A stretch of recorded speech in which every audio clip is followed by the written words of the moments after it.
Hi guys, this is Kasia Bosne, and in today's episode I have a very special guest, an absolute legend.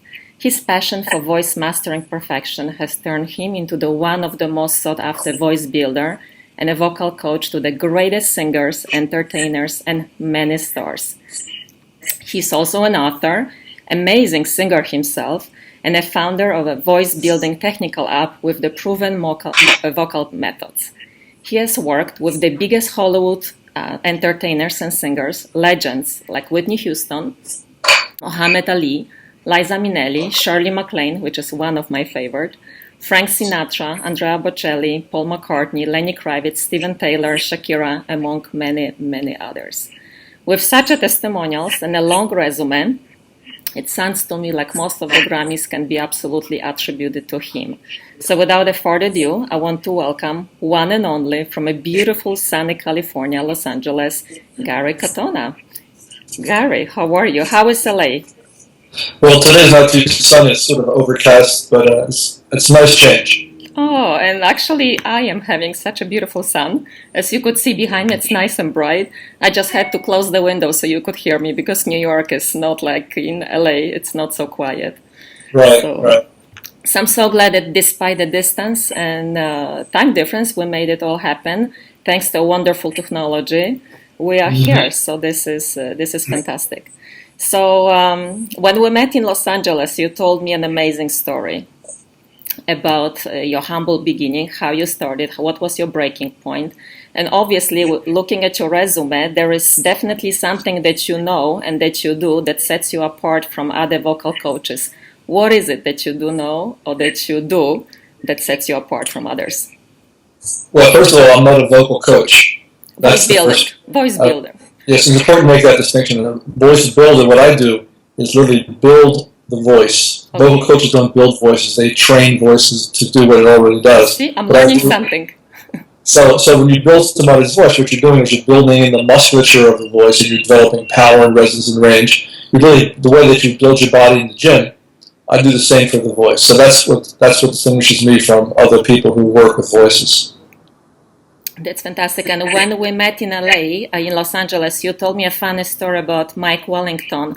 When I understand that he was very challenged with the voice, that at a certain point he almost lost the voice due to some complications, to some surgery, and you had the pleasure to work with him and you restored his voice. And when he went to the party, he was not admitted, he was not entered, not welcome at the party, that no one believed that it was him.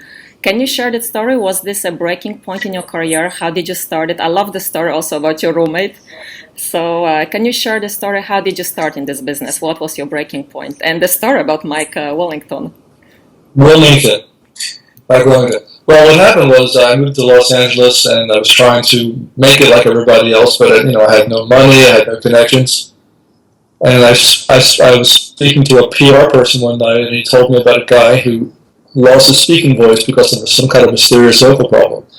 Turns out the guy is the lead film critic for the LA Times, Michael Wellington. He had this condition where when he would speak, his throat would collapse. So he had no voice. He just sort of talk like this. So the idea was, if I brought this guy's voice back, he'd probably do an article on me in the LA Times. And guess what happened? What happened? I built his voice back. He did an article on me in the LA Times, and the rest is history. And he couldn't go to the party, right? When he tried to go, they told him that you are not Mike Wellington.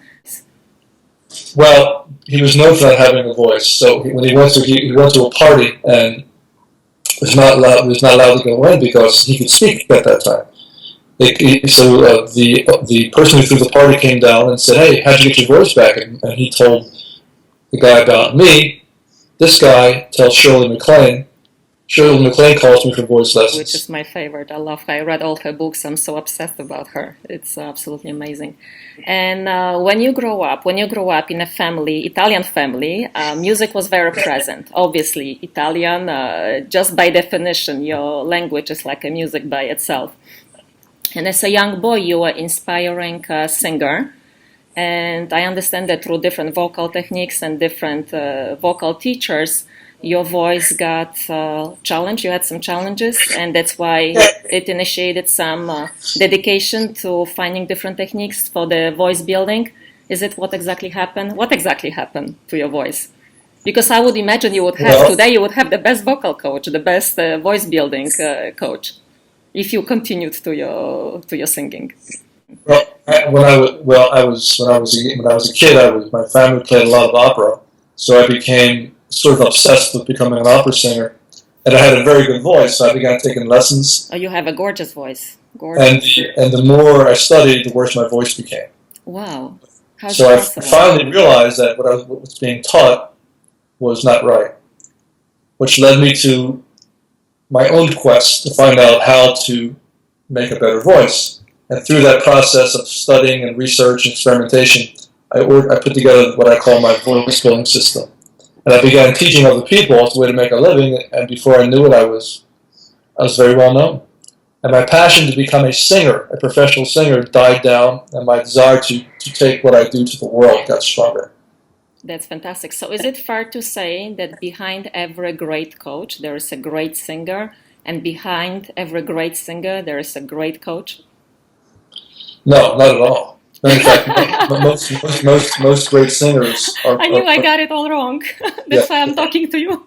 Yeah. Most people who sing well sing that way naturally. In fact, vocal coaches typically ruin voices rather than help them. Oh my God. So you see, this leads me to another question, because I was always in the stereotype thinking that in order to be professional, successful singer, you do have to have a talent foremost. But talent can be a gift, but also it can be a curse. And I had the pleasure to find out all about it when I took some private lessons in a Broadway dance center in New York, where average age of participants was 5 years old, so I was definitely sticking out. And after just 1 hour of taking those lessons, I was emotionally, physically, and mentally drained. And I understood that being a professional, successful singer, not that I was for that purpose, it was just really a therapeutic for me, but it's like to be a professional athlete. You constantly have to train it, you constantly have to protect your voice and to do it properly. And why is it so demanding? It gives you such an amazing feeling of accomplishment, but it's super demanding. Why is that so? Well, I tell people that singing is a sport. It's a kind of a sport. Yeah, totally. It's a vocal sport. So like any other sport, you have to be physically fit.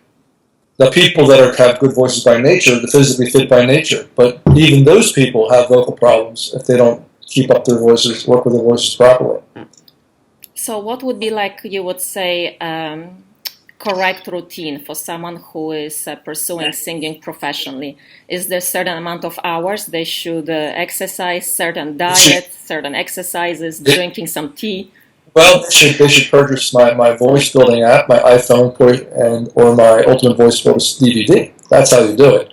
But what they do is they literally exercise your vocal muscles, and that's all. Whenever you train, whenever you're undergoing any kind of training to become a singer, what you should be doing is building the muscles of your voice. Period. Now, learning music is a separate category, but I'm talking about improving your voice. You have to learn to improve your voice by exercising your voice properly.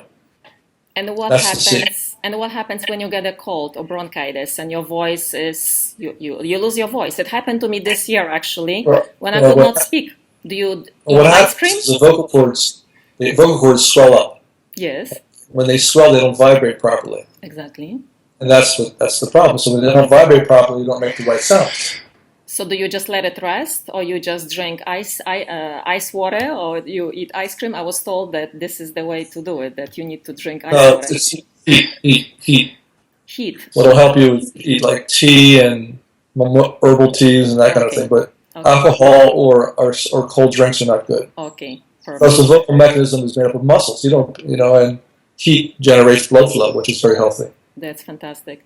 And we live in such a culture and society that we are so focused on celebrities.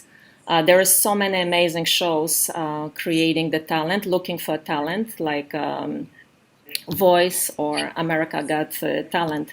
Do you watch any of those shows, and would you like to be a judge on them? No, I would not. I don't watch. I wouldn't do it. No? You don't think it's a good way to find a talent today?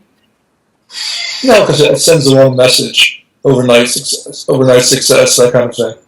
Wow. It's the wrong message. You have to suffer for your art. Oh, yeah, exactly. It doesn't happen overnight. It's a very hard work, and you have to be persistent and very patient. And you teach a lot Right. of different kinds of people. It's a huge spectrum from professional speakers to broadcasters to professional singers. Is there one method, and also people who don't have a voice, that you give them the voice? Is there one method that you teach them all the same way, or it's customized to each individual? Well, basically it's the same system, but it changes based upon what the person's objectives are. For example, when somebody wants to sing, you have to work also on developing a person's range, Yes. right? Where you don't need to do that if somebody just wants a better speaking voice. Well, You just can stay in you just can stay in the low notes. and you work with so many amazing, the most talented people in the world. Was there someone who was closest to your heart and someone who was the most challenging? Well, Muhammad Ali just passed away just a few days ago. Yes. He was my first famous student, so he was a very special guy. I really had a lot of affection for him, and he was. Yeah, it was So very I have sad. that was a good one. And who But was most challenging? challenging. Yes. I can't say who that was. Oh, why not? I get in trouble.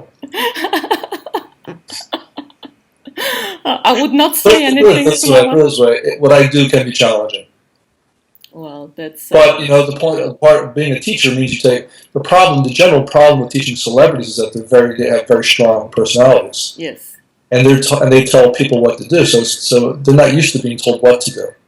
But they obviously must trust you with, Well, then you have to prove yourself. of course, You have to earn their trust. You have to create results quickly.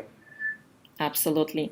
And if you can talk a little bit more about the app that you have created, who is it for, and how people can find you?